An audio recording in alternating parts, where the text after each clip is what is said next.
Happy Monday, everybody, and welcome to What Moves You.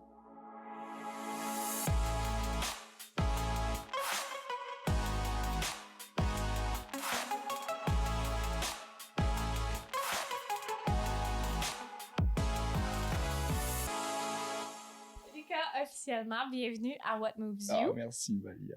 Tellement contente d'être assise devant toi aujourd'hui. Bah, elle est la même. Parce que j'écoute ton podcast, et puis je suis derrière toi, c'est de la qualité et tout, donc là, je suis content d'être là, Inès. Ça me touche beaucoup. Fait que, naturellement, comme tu viens pas de la Côte-de-Beaupré, ça me surprendrait qu'il y ait beaucoup de personnes qui te connaissent. Fait que je voulais faire... C'est rare que c'est moi qui introduis les invités, mais je voulais te faire un peu une introduction de toi, mais à travers mes yeux. Je pense que des fois, on est très bon à se voir à travers les nôtres, mais des fois, d'avoir la perspective des autres, c'est intéressant. Oh, vas-y. OK? Fait que, pour du contexte, j'ai connu Lucas à travers ma colocation avec Quentin et Maë. Ça va faire 2-3 ans maintenant qu'on se connaît. Ouais. OK. Fait que c'est quelqu'un t'es quelqu'un que je côtoie de temps en temps. Puis, une des choses qui m'a le plus marqué, en fait, il y a deux choses que depuis que je te connais, à chaque fois que je te vois, à chaque fois qu'on vit des moments ensemble, ça me marque beaucoup. Un, c'est ton humour. Je trouve que t'es quelqu'un, t'es un peu la definition of un class clown, OK? Genre, tout pour faire rire le monde, puis pour être sûr que tout le monde autour de toi, it's the good vibes, you know? Genre, moi, c'est ça que... À chaque fois que t'es là, je sais qu'on va avoir du fun. OK. Fait que ça, c'est la première chose. Je suis en train de rougir, là, mais ça se voit pas. Puis l'autre chose, c'est vraiment ta maturité émotionnelle, qui est un peu drôle à dire, genre, sur le coup de même, là. C'est sûr que c'est rare qu'on dise ça sur une première impression, mais pour moi, ça a vraiment fait partie de toi, de ma perception de toi, de pouvoir avoir des conversations sérieuses, puis de parler d'émotions, de parler de choses difficiles, tout de suite en partant. Quelque chose que, du moins, dans mon expérience, c'est pas tous les gars qui sont capables de faire ça. Il y a même, en fait, les filles aussi, des fois, ça peut être difficile. Fait que tout ça pour dire que c'est vraiment les deux choses qui m'ont marqué depuis le tout début. Puis aujourd'hui, j'espère pouvoir un peu aller explorer ces deux choses-là et de où ça vient, premièrement. Fait que, avant de continuer, si toi, maintenant, t'avais à te décrire vite fait, en quelques mots, comment tu te présenterais? Waouh, je suis ultra flatté. Genre vraiment, je fais merci. Là, tu dois le voir, je suis un peu, j'ai beau me mettre parce que c'est vrai que j'ai pas l'habitude, ou en tout cas, je m'autorise pas des fois à recevoir les compliments. J'ai tendance c'est commun, ça. Ouais, je pense que oui. J'ai tendance à en donner beaucoup, mais à pas, tu sais, me dire, oh non, arrête, tu rigoles et tout. Quand j'en reçois, mais là, maintenant, j'essaie de, merci. Là, ça me fait du bien, là. Tu vois, merci beaucoup, Malia, surtout en venant de ta part. Merci beaucoup. Comment je me décrirais? La question qui tue. Parce que, tu sais, il faut quand même, de l'humilité, etc. Pas trop en faire, mais, alors, figure-toi que c'est assez récent, que j'ai eu cette discussion-là avec une amie, peut-être l'hiver, l'année dernière, c'est-à-dire que j'ai vraiment entamé un peu un processus de qu'est-ce que je vaux, qu'est-ce que je suis, vraiment de réapprendre à apprendre à avoir confiance en moi, tu vois, juste, simplement. Et donc, qu'est-ce que je vaux? Comment est-ce que je me définis? Qui je suis réellement? Et essayer vraiment de faire un travail en profondeur on va casser un petit peu, ou je vais assumer ce que je suis. Donc aujourd'hui, comment je me définirais? Quelqu'un d'hypersensible, fortement hypersensible, fortement sensible. Quelqu'un d'aimant aussi, tu sais, j'aime prendre soin des gens. c'est pas toujours évident parce que on traverse des choses dans nos vies plus ou moins compliquées, mais quand je peux, j'essaye du mieux que je peux d'être là. Et c'est là, je viens de le dire, mais faire de son mieux. Je pense que ça, c'est ma ligne directrice. Ça me permet de m'enlever de la pression, quand même de kiffer ce que je fais, parce que, voilà, de faire du mieux que je peux avec ce que j'ai, de faire les choses. Souriant, ouais. Quelqu'un de gai, de jovial. Ouais, et puis ouais, j'adore l'humour, j'adore faire rire. Tu sais, je pense que j'arrive pas à évoluer dans toutes les sphères, dans quelque chose de terne, de gris. Tu vois, j'ai besoin de... J'ai remarqué, en sport, peut-être qu'on abordera après, mais je me souviens, quand je faisais des sports d'équipe, j'arrivais pas à performer s'il y avait une mauvaise ambiance. Ouais. Si on s'amusait, mais je passais un bon moment.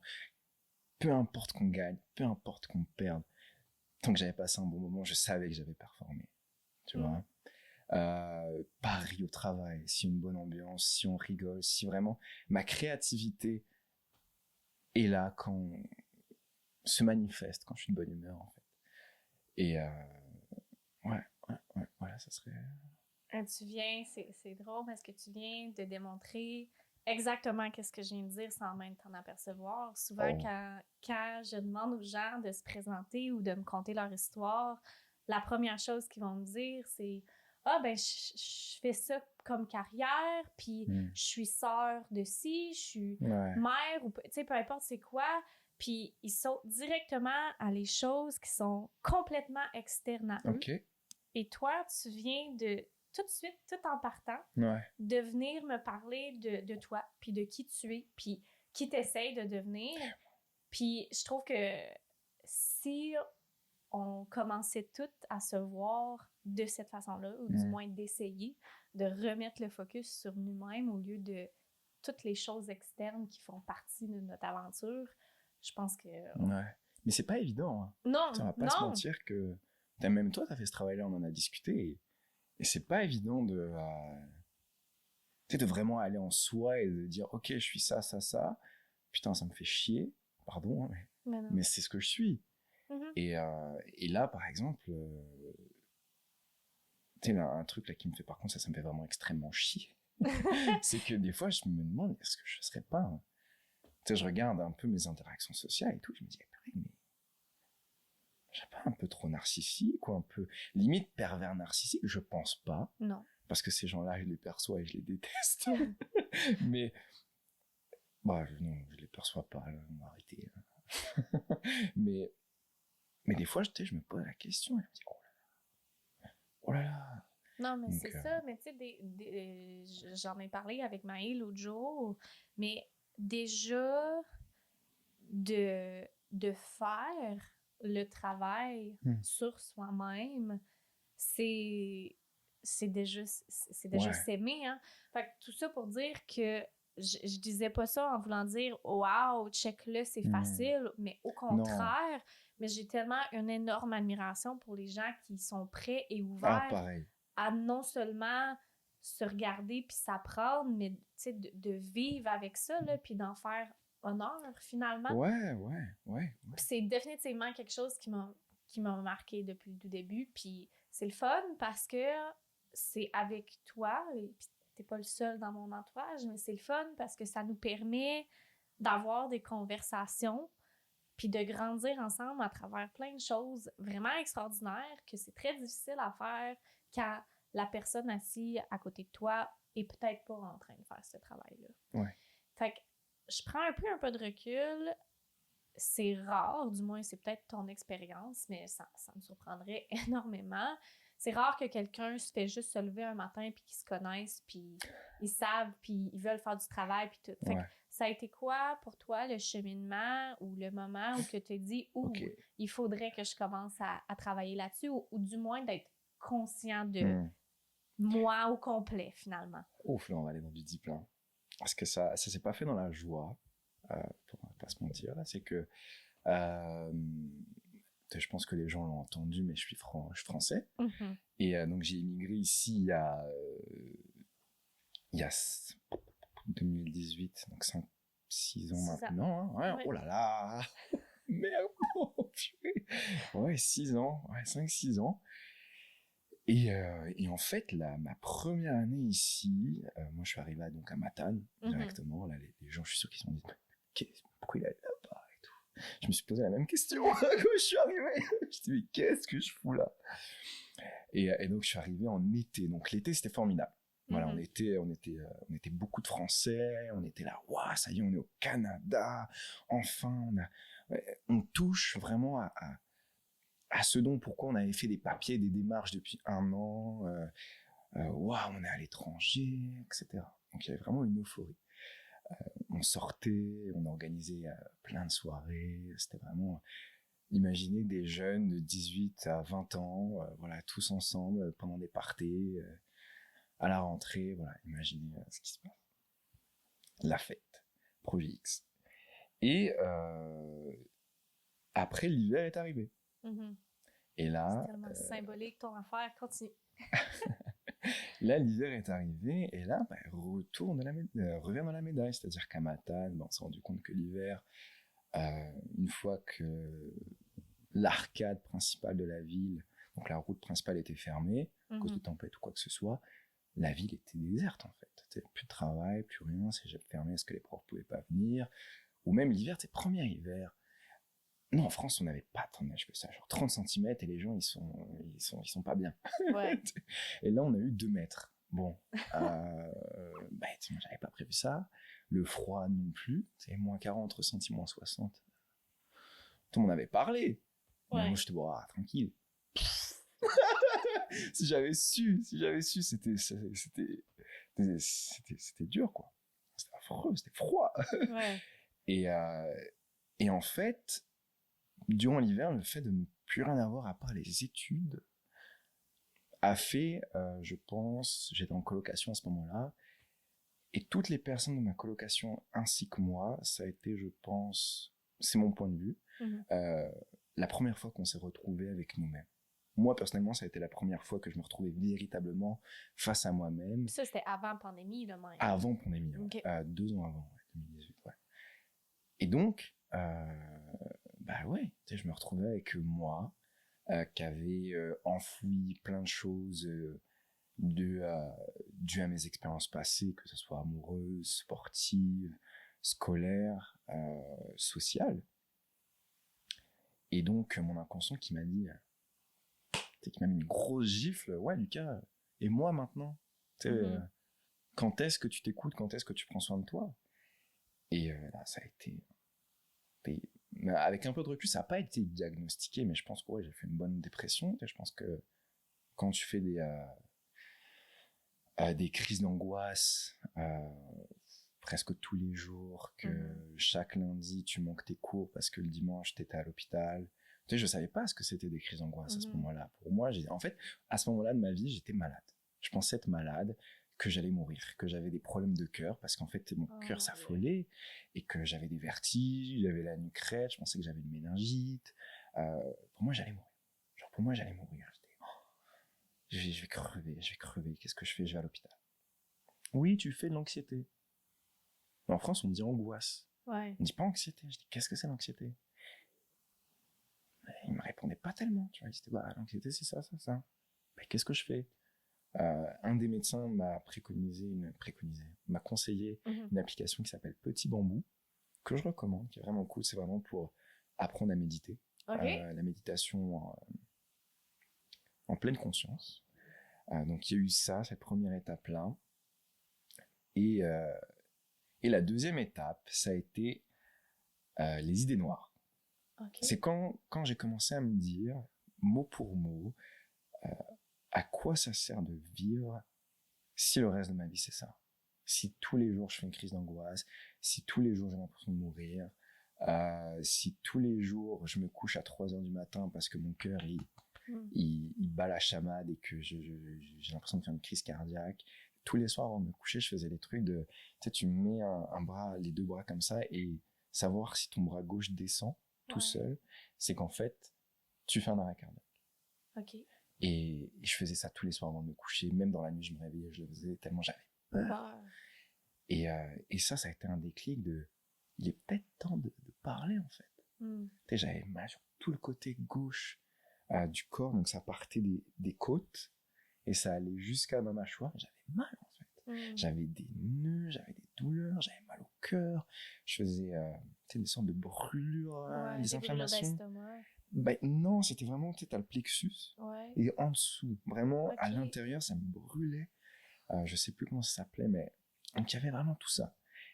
Et ouais, je me suis dit, faudrait peut-être que je parle, tout simplement. Et donc j'ai rencontré, bien sûr j'étais entouré, j'ai eu la chance, énormément de chance d'être entouré de ma copine de l'époque. Alors je l'ai jamais remerciée parce qu'on n'est plus ensemble, mais je m'en souviendrai toujours que quand elle est revenue de Montréal, qu'elle est revenue à Matane, elle a été tellement bienveillante. Au moment où on était dans le lit, et elle a mis sa main sur mon cœur, elle m'a dit, mais Lucas, tu veux qu'on parle? Ça va? Et j'étais, ouais, ça va un peu minuter là. Ça va mieux. Mais c'était toujours là. Par chance aussi, il y avait mon meilleur ami de chez moi en France, du même village, qui faisait son stage d'études à Matane, qui était aussi là pour moi, et d'autres amis, Mathéo, Louis, je pense à plein de monde, sont tellement que voilà, ils se reconnaîtront. Et j'ai fait la rencontre de Yula, qui était une travailleuse du milieu à Matane, qui m'a beaucoup aidé, où là j'ai vraiment parlé. Et voilà, c'est là que les choses ont commencé à s'éclaircir. C'est là que j'ai pris conscience qu'en fait j'avais extrêmement peur pour la santé de mon grand-père qui était mourant à ce moment-là, mais que tu sais, j'étais dans cette période de construction de qu'est-ce qu'un homme? Un homme, ça doit pas montrer ses sentiments, ça doit pas pleurer, ça doit être fort, voilà, c'est une pierre. Et donc plein de choses enfouies aussi qui ont refait surface. Et ça a été à mon retour en France aussi après où là vraiment j'ai vu mes parents, mes parents me manquaient énormément, tu vois. Ouais. Où là je me suis effondré en les voyant à l'aéroport, vraiment. Je me suis transformé en une flaque d'eau sur le sol. Et c'est là que il était temps de se faire aider. Donc c'est là où je me suis un petit peu renseigné sur les énergies, tu sais, sur ce que les gens émanent, sur comment dire. Je m'y connais pas assez. C'est peut-être pour ça qu'il faudrait que je m'enseigne encore un peu plus, mais j'ai compris que à ce moment-là, les gens, voilà, on attire ce qu'on est en quelque sorte. Donc, the law of attraction. Voilà, c'est ça. Et oui, tout à fait. Et de par mon hypersensibilité, ben moi, je suis un peu une éponge à ça. C'est-à-dire que quelqu'un qui est négatif, avant, j'avais beaucoup tendance à m'oublier, à écouter, à être là pour la personne. Et donc, je captais son énergie. Mais moi, je la gardais. Tu vois, je la vidais pas. Et c'est toujours un peu le cas. Mais maintenant, j'ai des petits outils. Et donc, moi, j'ai vu des personnes. Alors en France, on appelle ça, je sais plus si c'est kinésiologue ou kinésithérapeute. Okay. C'est pas du tout les kinésios qu'on a ici. C'est quelqu'un vraiment qui joue sur les points d'énergie, points d'acupuncture.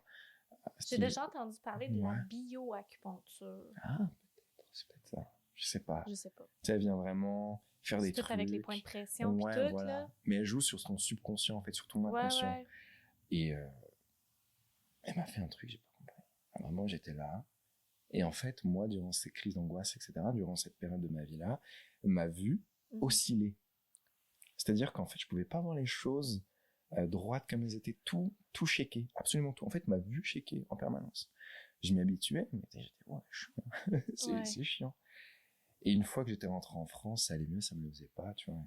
Les émotions étaient, sorties, donc ça allait mieux. Mais à un moment, elle a fait un truc. Elle a fait un point.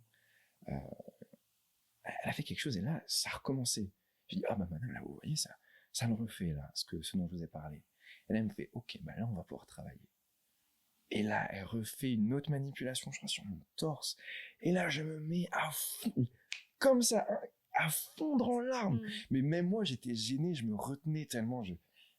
Si je pouvais, j'hurlerais. J'avais envie d'hurler, mais je dis non, il y a des voisins, il y a des gens dehors. On va se calmer. Et ouais, après, j'étais vidé, je suis rentré, j'ai dormi. J'ai dû me coucher à 18h, j'ai dû me réveiller à midi le lendemain.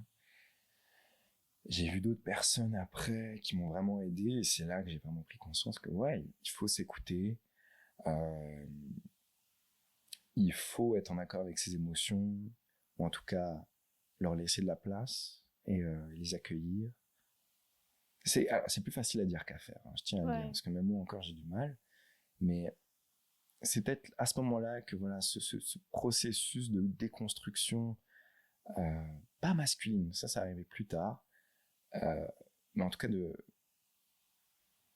comment dire, d'écoute plutôt du subconscient, l'écoute de moi est arrivée. C'est à ce moment-là que j'ai dit ok, qu'est-ce que je vis, ok, ça vient d'où, qu'est-ce que c'est, ok, c'est chill, relax, t'es là, viens, on discute, et c'est là que j'ai pris conscience que ouais, j'ai eu des expériences minimes soient-elles, ou le jugement que j'en fais, où j'estime qu'elles sont minimes, ne sont pas tellement finalement. Des traumas que je voulais pas avouer que c'était des traumas, bah ça en est, petit ou gros, et vraiment ok, bah, donc mon comportement Elias, ça a été vraiment prendre conscience de ce qui s'est passé avant et de l'impact, des répercussions que ça a maintenant, et ouais, d'essayer d'en apprendre comme ça, et puis pardon, tiens, Thiro. Mais c'est là que c'est arrivé, et puis donc ce processus-là. Ouais, ouais, ouais, ouais. Wow! J'ai tellement de choses à dire parce que juste pour l'information de tout le monde, je ne savais pas cette histoire-là. Non, Fait que je l'apprends avec vous pour la première fois. J'ai tellement de choses à dire. Merci d'avoir partagé, merci de me faire confiance avec ça. Je réalise, je prends pas ça à la légère, là, sérieux. Ouais, t'inquiète. Puis, avant d'oublier, je veux revenir à l'histoire de la bioacupuncture. Ouais. Je m'y connais vraiment pas là-dedans, mais il y a quelqu'un dans mon entourage qui en a déjà fait pour des dépressions chroniques majeures, tout ça. Puis qu'elle aussi, elle a vu des affaires extraordinaires, quelque chose que même après des années de psychothérapie et que quoi que ce soit, que ça l'avait jamais débloqué pour elle. Puis que cette chose-là a vraiment physiquement relâché quelque chose. Honnêtement, à mon avis, ça doit être l'accumulation de tout, en parler, essayer d'être plus ouvert, de faire ces thérapies-là, tout ça. Fait que, merci d'en parler parce que, honnêtement, avant cette expérience, c'est pas mon expérience, avant que tu me le partages et avant la personne dans mon entourage, je savais même pas c'était quoi. Fait que je suis sûre qu'il y en a qui écoutent ça et disent, what the fuck, c'est quoi ça? Puis peut-être que ça peut aider beaucoup de monde. Moi, je suis persuadé que oui, c'est pour ça que je veux pas garder ça pour moi. Tu vois, dès que je peux en parler, j'en parle. C'est pas parce que je suis fier d'avoir surmonté ça, c'est vraiment parce que moi, à ce moment-là de ma vie, j'avais juste envie que quelqu'un me dise ouais, je suis passé par là, j'ai fait ça. En tout cas, je suis passé un peu par là. C'est comme ça que les choses se sont passées pour moi, donc je suis allé dans cette ligne-là pour aller mieux, dans cette voie-là pour aller mieux. Et moi, à ce moment-là, c'est tout ce que je veux. C'est juste qu'on me dise ça va aller. Moi aussi, je suis passé par là. À ce moment-là, c'est tout ce que je voulais. Je te comprends.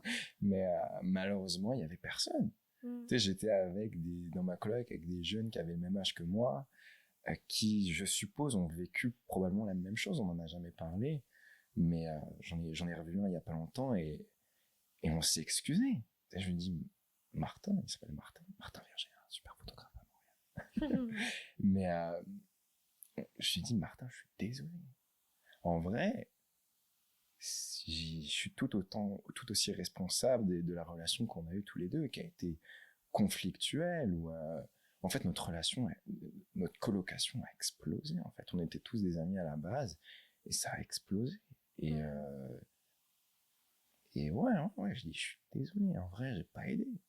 J'ai pas aidé et je voulais m'excuser parce que je pense que tous les deux on en a jamais parlé, mais on devait vivre la même chose. Et mais c'est drôle, puis même, je veux dire, on en parle, j'en parle avec plusieurs personnes, puis c'est dans ces moments-là que tu te rends compte que même si, tu sais, pour quelqu'un, c'est peut-être plus intense ou ils vont le vivre différemment, à un moment dans notre vie, on va toutes, je pense, passer à travers, peut-être que ça sera pas une dépression, peut-être que ça sera pas aussi intense que tu l'as ressenti, mais on va tous avoir, je pense, une pause ou un moment dans notre vie qui va être comme ça, si c'est pas Mm. plusieurs moments et pauses. Ouais. Plusieurs. Mais j'arrive toujours pas à m'expliquer comment on peut faire pour ne pas s'en parler.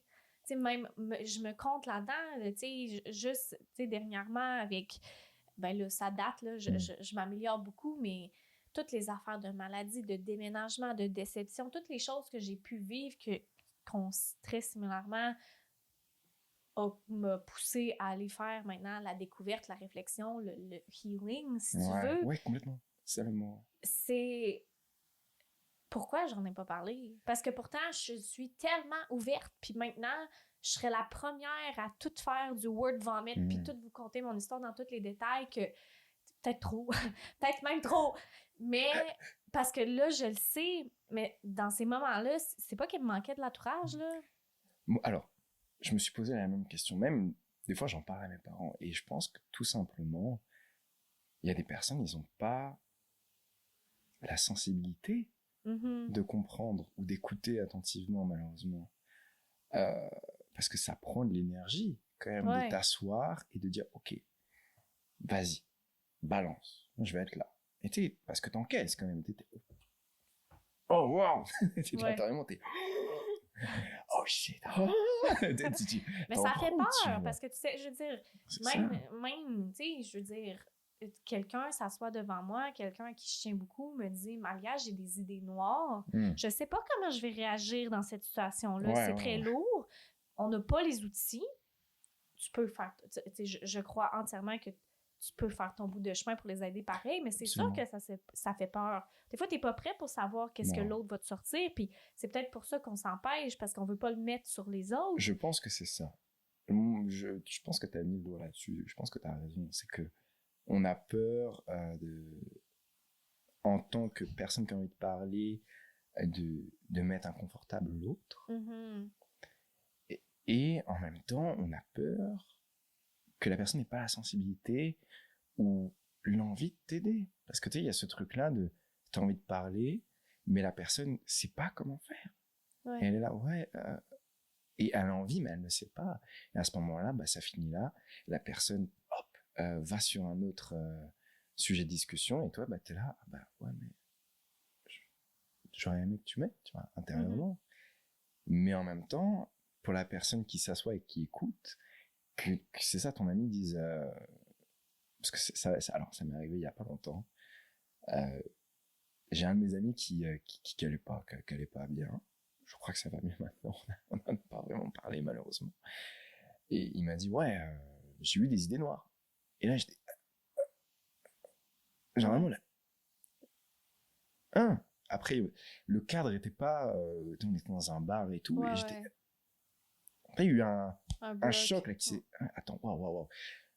Tu me dis ça là, avec, dans l'entourage qu'il y a. Et même là, j'arrive pas à processer le truc parce que j'étais. Et tu me dis avec le sourire comme ça, tu me parles d'une violence que c'est d'avoir des idées noires, d'avoir on va dire les termes, c'est de se suicider, d'avoir une pensée d'intention, pas d'intention, mais une idée de ok, ça serait une solution. Tu me dis ça comme ça, avec le sourire, dans un bar. Moi, j'ai bugué. Je ris, mais c'est pas drôle. Non, c'est nerveux, t'inquiète pas. Mais moi, j'avais envie. Après lui, il a continué dans la discussion, mais moi, j'ai bloqué parce que j'ai connu des suicides dans mon entourage et là, rien que là, j'y repense parce que j'ai pas eu le temps d'y repenser avant. Je suis un peu. C'était spécial. C'est pas évident de gérer ces situations-là. Puis non, complètement. quand t'es quelqu'un moindrement qui est conscient de comment tu fais ressentir les autres, c'est sûr que c'est pas facile. Absolument. Puis, tu sais, je t'ai nommé au début. Maintenant, après savoir tout ça, c'est quasiment drôle. Là.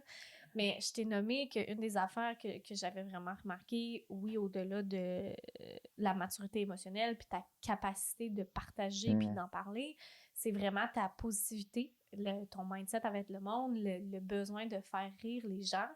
Est-ce que même dans cette période-là de ta vie, c'est quelque chose que tu avais? Est-ce que c'était une façon pour toi de compenser peut-être pour comment tu te sentais dans le moment? Peut-être que tu l'as jamais vu de même, puis là, Alors, je viens de mettre le...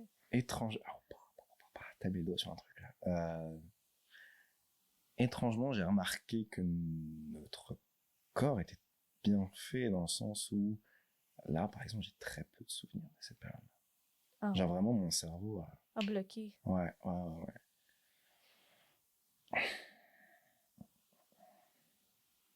Parce que je sais, pendant que tu y penses, je sais qu'il y a pour beaucoup, d'après, tu sais, les gens avec qui j'ai parlé, même le comportement peut-être que j'ai vu chez les gens, que quand les gens vont mal, c'est comme si c'était un mécanisme de défense un peu, de surcompenser avec l'humour.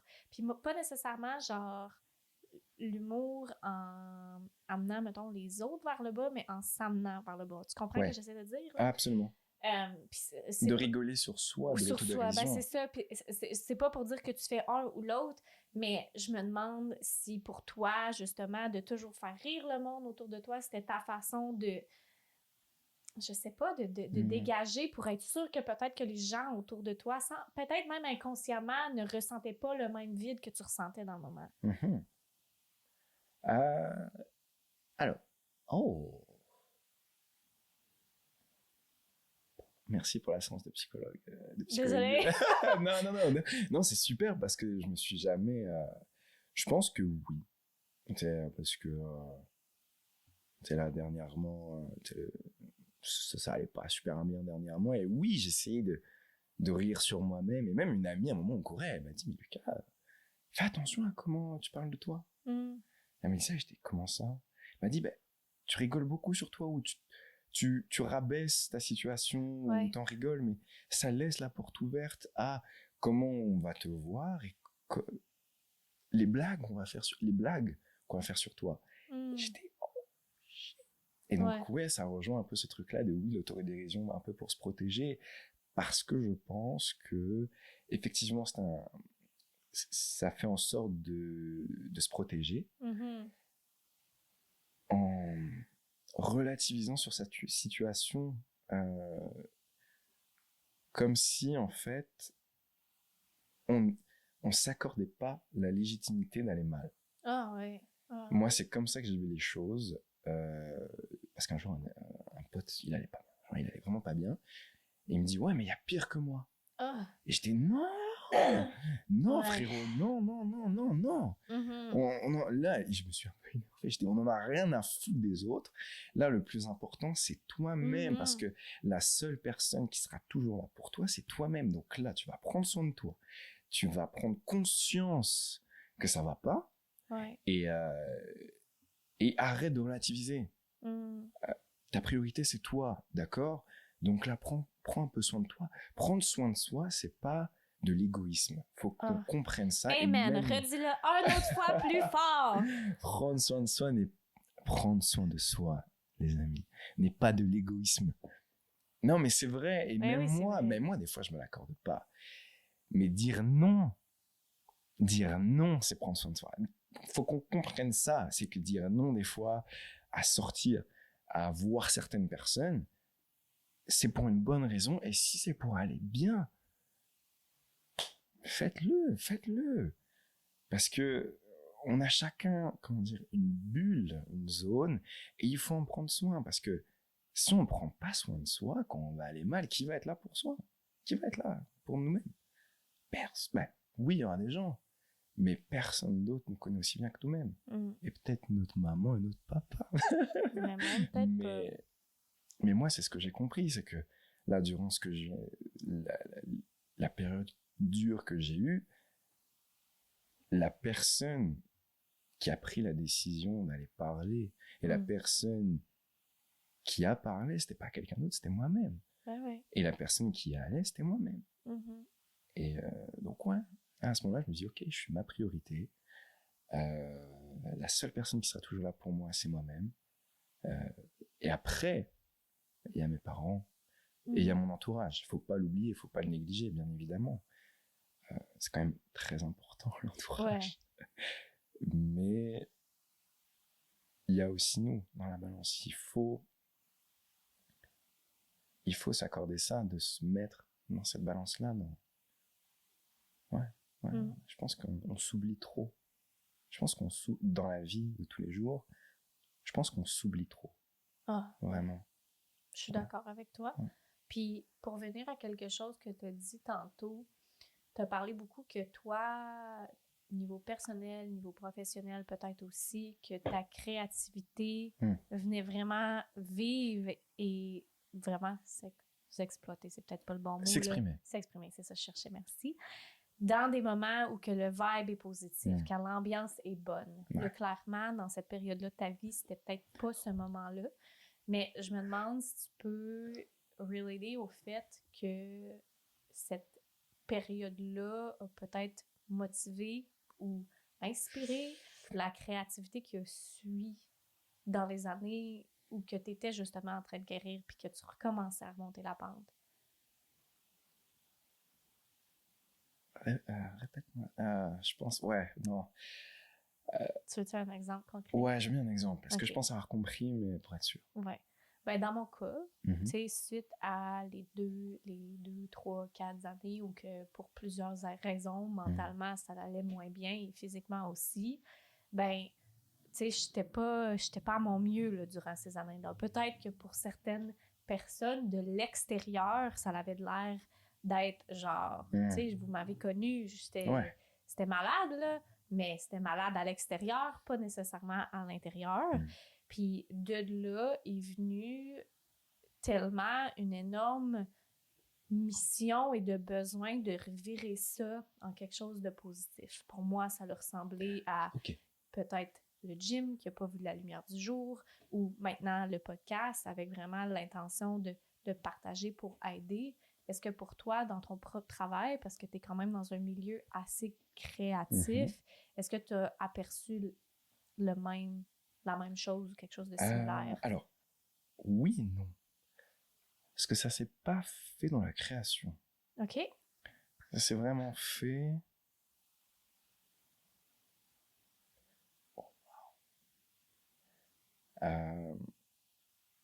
je pense que ça s'est vraiment fait dans le truc de... Je suis capable de le faire. Genre, je suis capable d'aller jusqu'au bout. Je suis capable de surmonter des choses aussi dures, parce qu'on va l'admettre, c'était dur. Et ouais. Ok, je suis ça. Je suis cette personne-là qui est résilient et forte dans un certain contexte. Je pense que ça s'est fait comme ça. Après la créativité, est-ce que ça a joué sur ma créativité? Waouh!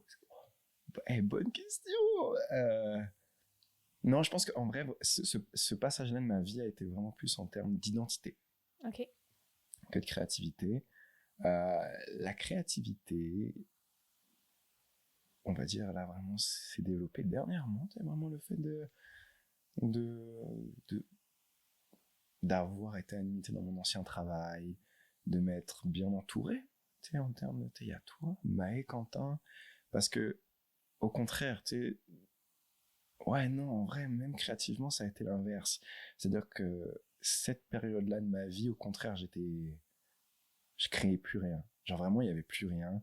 J'étais dégoûté de la photo, de la vidéo, de tout. J'avais plus envie. J'étais, mais pourquoi je m'inflige ça? Il y a des gens, ils sont autodidactes, ils font des trucs de ouf, ils sont publiés dans les magazines. Et moi, tu sais, il y avait vraiment ce truc-là de, à quoi ça sert? Et après, j'ai eu une discussion avec Quentin, et c'est pour ça que je dis l'entourage est important et que je me suis bien entouré à ce moment.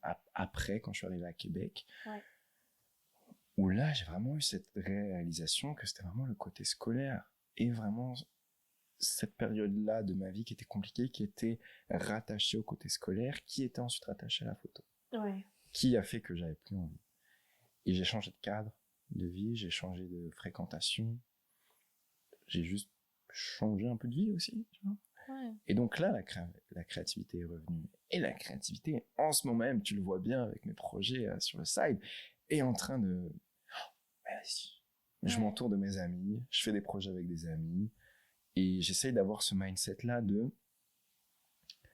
Peu importe où ça va aller, tant que je fais du mieux que je peux et que je le fais, vas-y, il faut que je m'amuse. Parce que si je m'amuse pas, je vais être blasé. Je pense que tu as touché sur quelque chose d'important, puis je viens d'y penser de cette façon-là, mais tu as parlé que dans ces moments-là plus difficiles, que c'est vraiment la remise en question de ton identité, finalement, puis je te comprends absolument là-dedans, parce que, tu as commencé l'école, ce projet-là, dans ta vie, en étant une personne. Ouais. Puis là, tu as essayé de refaire mettre quelqu'un de différent dans le même moule. Comment c'était supposé fonctionner?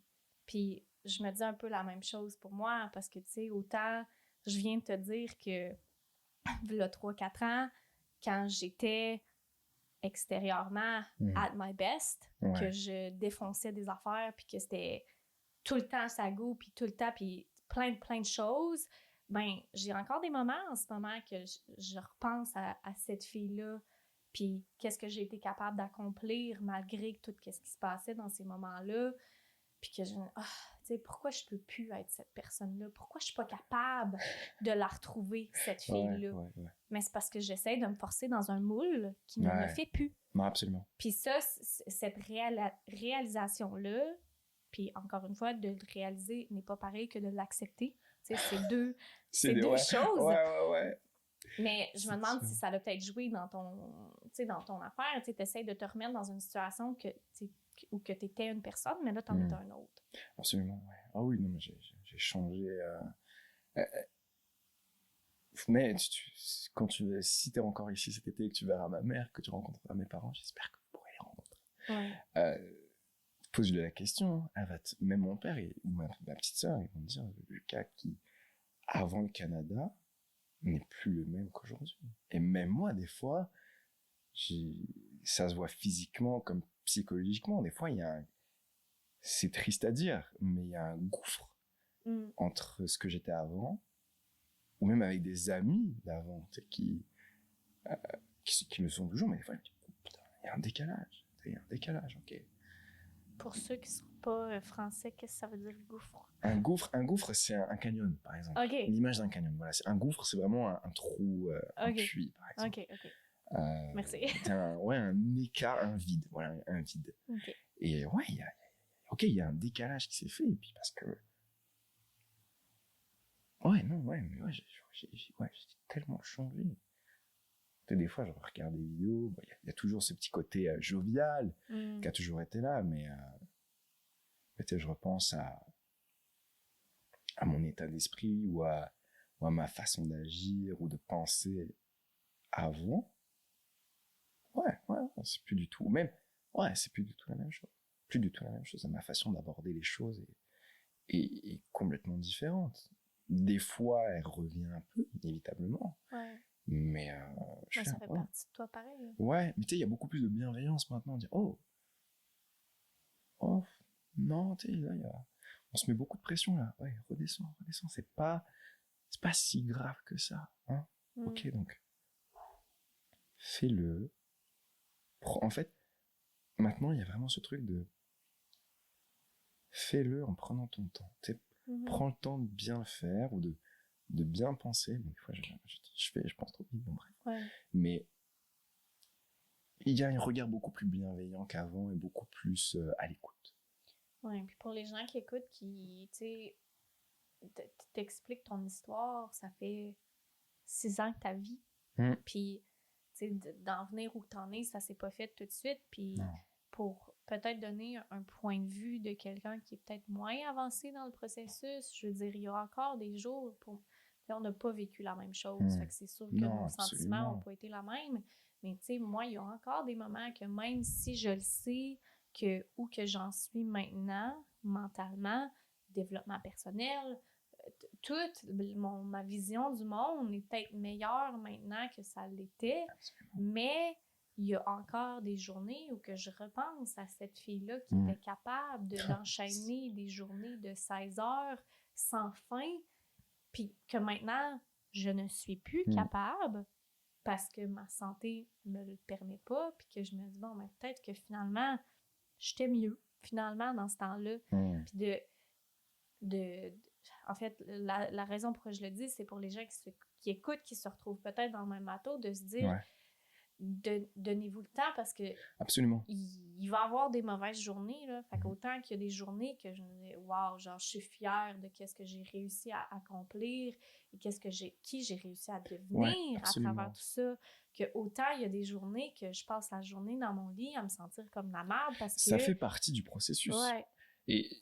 Et d'ailleurs, pour les gens qui écoutent, et je pense que ça va peut-être aider et déculpabiliser, décompresser le truc, c'est-à-dire que avant de commencer un processus comme ça, puis là on dit ouais, c'est pas comme si le processus il commençait comme ça, il faut pas forcément aussi qu'il y ait des moments durs pour que ça commence. Il y a juste besoin un peu d'une introspection, d'une remise en question, de prendre recul un petit peu de comment je me sens, est-ce que ça me convient, enfin voilà, ça peut être tout simple. Et je pense que dans le processus, ce qui est important, parce que c'est un peu démoralisant de dire, vous allez voir, il y aura encore des moments durs. Tu vois, c'est un peu, oh non, on va pas y aller. En fait, on va pas démarrer ce processus-là. Mais ce qu'il faut prendre conscience, c'est que, comment dire, il faut, durant ce processus-là, et c'est ça qui aide et c'est ça qui est beau, c'est que il y aura des changements et il faut en avoir conscience de ces changements. Tu sais, il faut toujours pas regarder en arrière, mais dire oh wow, ok, j'ai atteint ça. Tu sais, avoir de la gratitude, pas faire. L'image, ça serait ne pas se faire une to-do list, mais plus une checklist en mode ok, aujourd'hui j'ai fait ci, j'ai fait ça. Moi, par exemple, quand il y a des journées un peu compliquées, c'est ce que je me dis, c'est ce que je fais, c'est que ok, qu'est-ce que j'ai fait aujourd'hui finalement? C'est vraiment pour contrer ce truc de ne rien faire, mais je me suis un petit peu perdu dans mes idées. Mais non, mais je comprends ce que tu dis, puis justement de dire que le processus vaut la peine. Finalement, en grand résumé, c'est ça qu'il essaie de dire, je pense. Puis, pour continuer sur quelque chose que tu as un peu abordé tantôt, tu as parlé un peu de la perception masculine. Puis ça m'intéresse beaucoup. Pour plusieurs raisons, autant parce que... Vas-y, attention là, ça va être croustillant. Les gars, je suis désolé. non, mais pas tant que ça, mais tu sais, je me sens très, très chanceuse d'avoir un partenaire de vie depuis les 3 dernières années maintenant qui m'a tellement appuyée dans ces moments-là, dans cette histoire-là, puis si j'étais homosexuel, je te le piquerais. Non, Graham, il est merveilleux. Oui. Si on peut dire son prénom. Oui, okay, ça va. Mais où que je m'en allais avec ça, c'est que tu sais, je n'irai pas trop dans les détails parce que ça reste son histoire à partager. Oui, absolument. Mais c'est quelqu'un qui a moins de facilité, justement, à être ouvert, à partager ses émotions, de ne pas intérioriser. Anyway, tu comprends ce que j'essaie de dire? Tout ça, qu'il garde vraiment pour lui, puis c'est dur de un peu rentrer dans sa carapace, mettons. Puis c'est sûr que puis on en a eu des conversations là-dessus, puis on en a parlé que c'est vraiment l'influence de comment il a été élevé, tu sais, il y a eu des figures paternelles et autres, des amis, tout ça, qui ont montré cet exemple-là, et donc c'est ça qu'il a retenu de ça. Puis là, t'en as parlé un peu tantôt, puis t'es quelqu'un que maintenant, puis ça n'a peut-être pas toujours été comme ça, que du moins, avec tes proches, t'es en masse capable de parler de tes émotions, puis tu sais, on est proches, mais on passe pas tous les jours ensemble, tu sais, j'approche même pas, tu sais, on est des amis, oui, mais tu sais, on se voit peut-être une fois ou 3 mois, puis malgré ça, t'as quand même une capacité d'être tellement ouvert émotivement, puis honnêtement, c'est refreshing, c'est le fun. Fait que j'aimerais entendre un peu plus sur ce cheminement-là que tu as fait, puis les mots que tu aurais à dire là-dessus pour Puis ceux qui ont peut-être plus de difficultés, voilà. Alors, j'essaie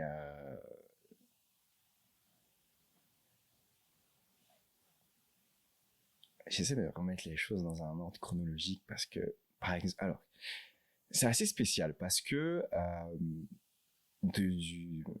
mon côté paternel et ma famille paternelle est africaine. Mhm. Et on s'entend que je vois mon grand-père, par exemple, je repense à mon grand-père, c'était dur.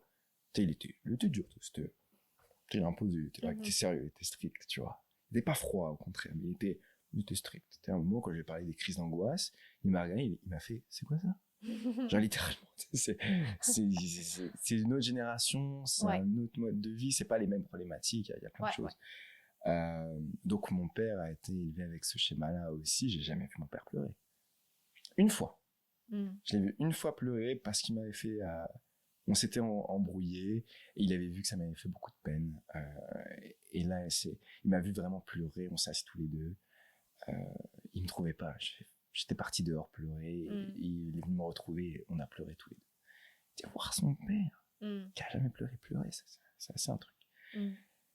Et même là, par exemple, j'ai perdu donc ce grand-père-là il y a 2 ans et là, quand je suis rentré en France, on est allé sur sa tombe. Il fallait, moi, pour que je finalise mon deuil, de le faire. Et mon père, je voyais, moi, je pleurais à cheveux de larmes. Et je voyais mon père il n'arrivait pas. Il n'arrivait pas à ce que c'est dans son éducation. Donc, j'ai eu ça vraiment ouais, c'est ça, un homme, ça pleure pas. Ça pleure pas, c'est ferme, c'est droit, c'est fort.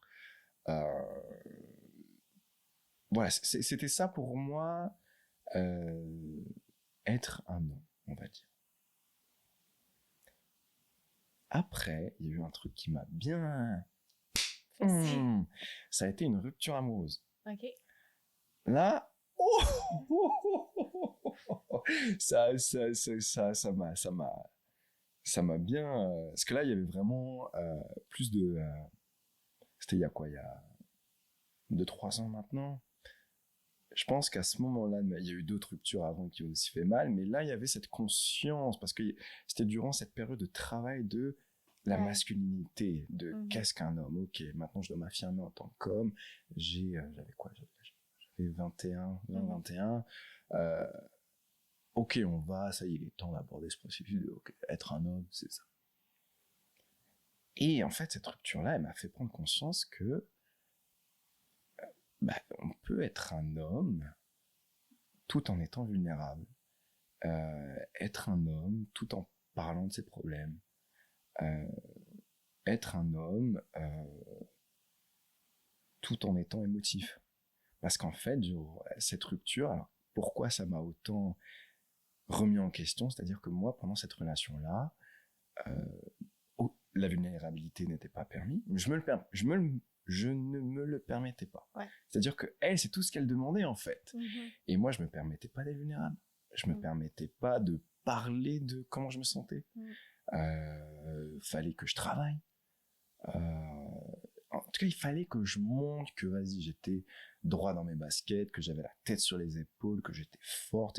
L'image que j'ai, c'est quelqu'un qui bombe le torse et qui a pas les sourcils froncés, mais je comprends ce que tu veux dire. Alors que pas du tout. Et elle, au contraire, tout ce qu'elle me demandait, c'était parle-moi, merde, parle-moi, dis-moi les choses, parce que à ce moment-là, mon grand-père était mourant. Le truc affreux, mon grand-père est décédé à ce moment-là, le jour de son anniversaire. Oh mon Dieu. Aïe, aïe, aïe, aïe, aïe, aïe, aïe. Et alors, je ne lui mets pas la faute sur elle, mais je lui ai pas dit que mon grand-père était décédé ce jour-là. Et donc, elle m'a dit, mais pourquoi tu me l'as pas dit, etc. C'est vraiment ce truc-là de... Elle voulait être là pour moi. Et on était jeunes, donc bon, il y a eu des maladresses de mon côté, tu vois. Des deux côtés. Mais c'est ça, je parlais pas. Parce que pour moi, un homme, ça devait vivre ces choses en silence, ça devait pleurer en cachette, si ce n'est que ça ne devait pas pleurer. Et en fait, cette rupture, elle m'a fait en fait tomber toutes mes fondations sur la masculinité. Et parce que j'imagine que ça fait partie de la raison pourquoi ça n'a pas fonctionné. Ah oui, parce bah que oui, t'étais oui, pas oui, capable oui. de donner ça. Absolument. Ça a été l'une des raisons. Ben, ouais, ça a été l'une des raisons. Je pense qu'il y a autre chose aussi, Ben ouais, mais c'est ce que j'ai retenu. Le plus gros est le dialogue, vraiment être vulnérable. Et oui, effectivement. Effectivement, ouais. Donc, ça a été... c'est comme ça que, oui, mais... Comment dire, l'éducation, ouais, parce que à côté de ça, il y avait quand même mon père et mes parents qui m'encourageaient. Hein. Ils savent que je suis quelqu'un de sensible, je vais l'admettre. Avant, c'était quelque chose qui était un peu tabou. Défaut, tu vois. Ouais, c'est ça. Alors qu'en fait, non, ça me permet... Maintenant, je me rends compte que ça me permet d'avoir une autre perspective sur les choses, une autre façon de voir les choses. Et mes parents me soutenaient là-dedans. Donc, l'éducation a été, comment dire, ma perception de mon éducation a changé. Ouais. Alors, c'est pour ça que j'ai mis du temps à me dire, ok. Puis là, il y en a peut-être qui se demandent pourquoi je trouve ça important. Puis honnêtement, il y a plusieurs raisons pourquoi je trouve ça important. Un scoop, les filles aiment ça quand les gars sont capables de parler. Fait que de ce point de vue-là, si jamais vous ne l'avez pas entendu, ben maintenant vous le savez.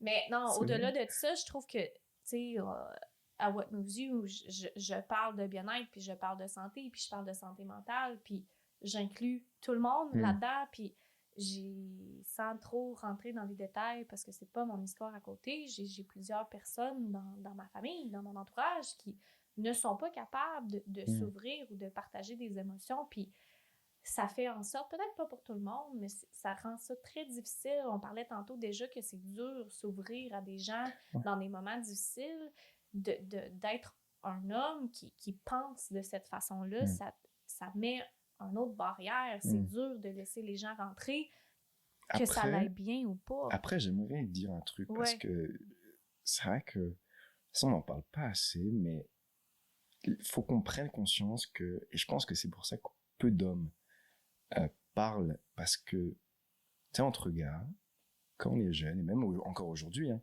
quand on fait preuve de vulnérabilité entre nous, tu sais, quand quelqu'un fait preuve de vulnérabilité, déjà, c'est un courage. Enfin, il faut du courage pour être vulnérable.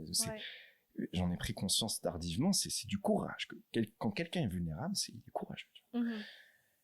Et en fait, je pense qu'entre hommes, on s'auto-sabote un peu, parce que, ou même la société, parce que dès qu'une personne se montre vulnérable, on est là, oh, arrête, c'est bon. Non, la personne là, comment dire, elle ouvre ses portes sur ce qu'elle est, sur son fort intérieur, sur son identité forte, tu vois. Et que quelqu'un ne la prenne pas au sérieux ou vienne la piquer là-dessus, sachant que toutes les barrières ont été enlevées, c'est à ces moments-là qu'on peut détruire quelqu'un. Et je pense que la majorité des hommes, à un moment de leur vie, ou même pas des hommes, mais même des femmes, des gens qui n'arrivent pas à s'ouvrir, je pense que c'est à des moments comme ça dans leur vie où ils ont été vulnérables, où ils se sont ouverts à 100%, qu'on ne les a pas pris au sérieux, ils ont été blessés au plus profond d'eux, et ça a créé un traumatisme, et donc les gens ne veulent plus parler. Et je pense que ça, on ne le conscientise pas assez, et je pense que c'est l'une des raisons pour laquelle les gens ne veulent plus parler. Parce ils n'ont pas été pris au sérieux quand il fallait, ils n'ont pas été écoutés quand il fallait, et ils ont peur de ne plus l'être. Je pense que tu as raison. Puis là, je suis pas capable de m'empêcher de te poser la question pour quelqu'un qui est dans une relation amitié ou romantique avec quelqu'un qui a de la difficulté à s'ouvrir. Dans ton expérience, en tant qu'ami, en tant que blonde, peu importe, comment qu'on peut faire pour vous aider? Wow! Bonne question. Alors là, j'en ai aucune idée.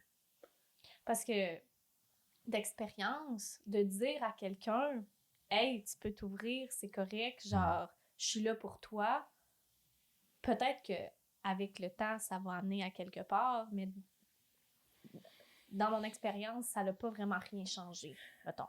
Du moins, pas à court terme.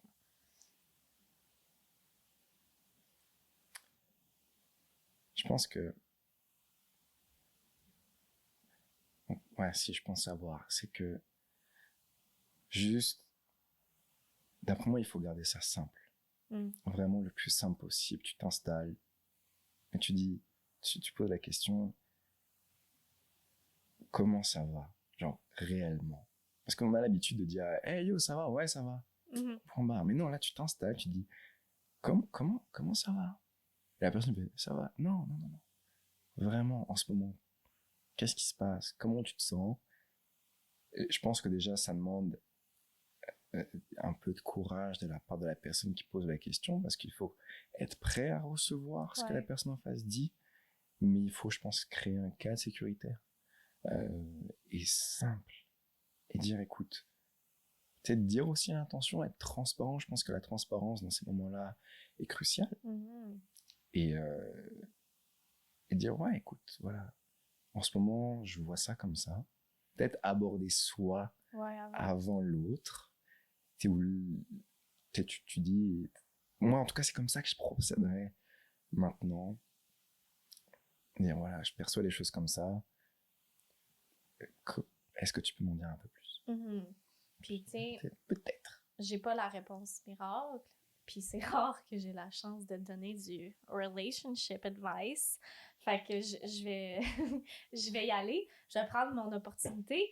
J'ai remarqué, autant dans une situation romantique que, mettons, un membre de ma famille, que essayer de remarquer dans quel contexte mettre la personne pour qu'il soit le plus à l'aise.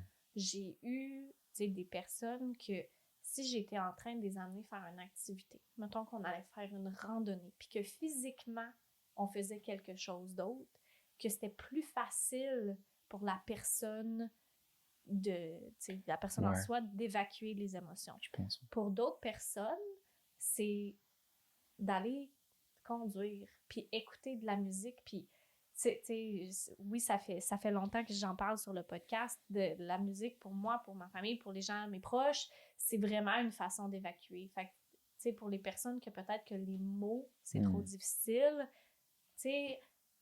va dans l'auto, aller à quelque part, hey, mets-moi donc une chanson qui représente comment tu te sens en ce moment. Oh! OK? Puis c'est peut-être pas pour tout le monde, mais j'ai eu des moments de succès de cette façon-là aussi. Ouais, j'avais jamais pensé à ça. Non? Ah, bonne idée. Tu devrais essayer. Fait que ça m'amène, parfait, segway à tes chansons de vie. Les fameuses, pour ceux qui sont avec nous pour la première fois aujourd'hui, les chansons de vie, comme je viens de le dire, la musique pour moi, c'est une énorme partie de ma vie, de mon expérience, de comment je vis mes émotions, justement, puis comment je connecte avec les autres. À la base, c'est vraiment ça. Puis j'en ai développé un petit jeu où que j'invite les gens à partager les chansons qui les ont marqués durant leur vie et l'histoire qui sont rattachées à ces histoires-là. Fait qu'il y en a qui partagent des artistes, il y en a qui partagent vraiment des chansons et des moments précis. Fait que le plancher est à toi. C'est quoi tes chansons de vie? Moi, j'en ai une. Alors, il y en a une, alors c'est la première parce que vas-y, je l'écoute toujours, c'est I'm a Boss de Mick Mill et de Rick Ross. Non, Rick Ross. Rick Ross, en bon français. C'était une musique que j'écoutais, et que j'écoute toujours dans les moments où allez, on laisse le Lucas compétitif, le nia que sortir et vas-y, on va tout démolir. C'était une musique que j'écoutais quand j'étais en sport-études, quand je faisais de l'athlé ou où je suis à la salle maintenant. C'est vraiment pour me motiver. Donc il y a celle-là que j'aime bien parce que ça te renvoie, t'es là au cul. T'as envie de taper comme ça. Donc il y a celle-là. Après il y a le groupe Coldplay. Oui. L'album Viva la Vida. OK. Que quand je l'écoute, ça me fait penser beaucoup à quand je partais en vacances avec mes parents et ma petite sœur, quand on partait en Lozère avec les montagnes. C'est le massif central, voilà, c'est vraiment des massifs montagneux, plus qu'ici, plus que Beaupré. C'est vraiment des chaînes de montagnes, pas aussi hautes que les Pyrénées ou les Alpes. Là, Ah ouais. Et, pardon, excuse-moi. Pas trop.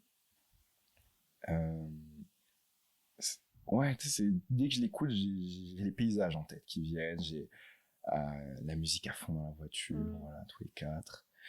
Il y a ça. Et après, bah écoute,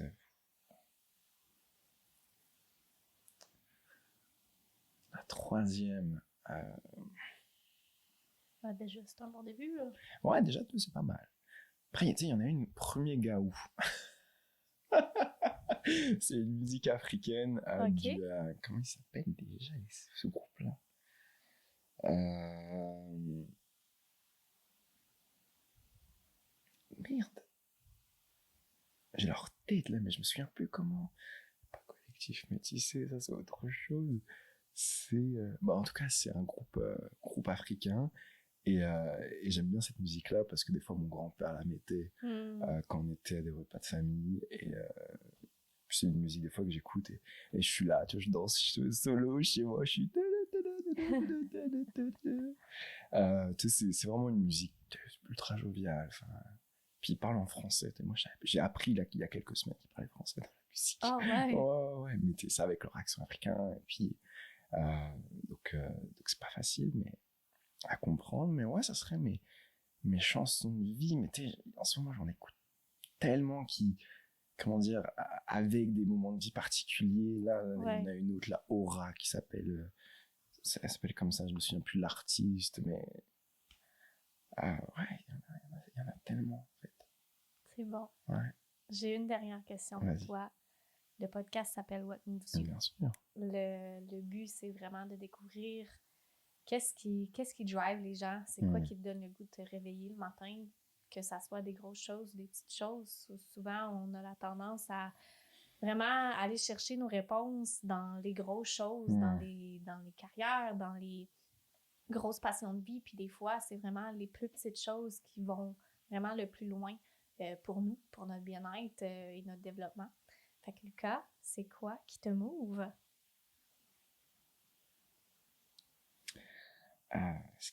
Ce qui me move dans la vie, alors, oh, ça va paraître bête, mais tu sais, quand il y a du soleil, déjà je fais, c'est bon, ça va être une bonne journée. Mais sinon, bah, le sport, en vrai, c'est tellement une drogue que ça me permet on va dire, garder les caps, en tout cas continuer, mais un bon petit café, des bonnes petites choses comme ça, des moments intimes, c'est ça qui me drive, c'est qui me move. Mais punaise, bonne question. Alors, c'est bête parce qu'à chaque fois j'écoute ton podcast et je me pose pas la question de en vrai, pourquoi je me réveille le matin? Est-ce que je le fais juste parce qu'il faut se lever, vas-y? Ou c'est parce qu'il y a foutu alarme là, des iPhones là, de merde là, qui te réveillent? Mais waouh, attends, je réfléchis un peu. Ben oui, vas-y. Vas-y, c'est la magie du podcast, je peux couper plein de choses. C'est vrai, c'est vrai.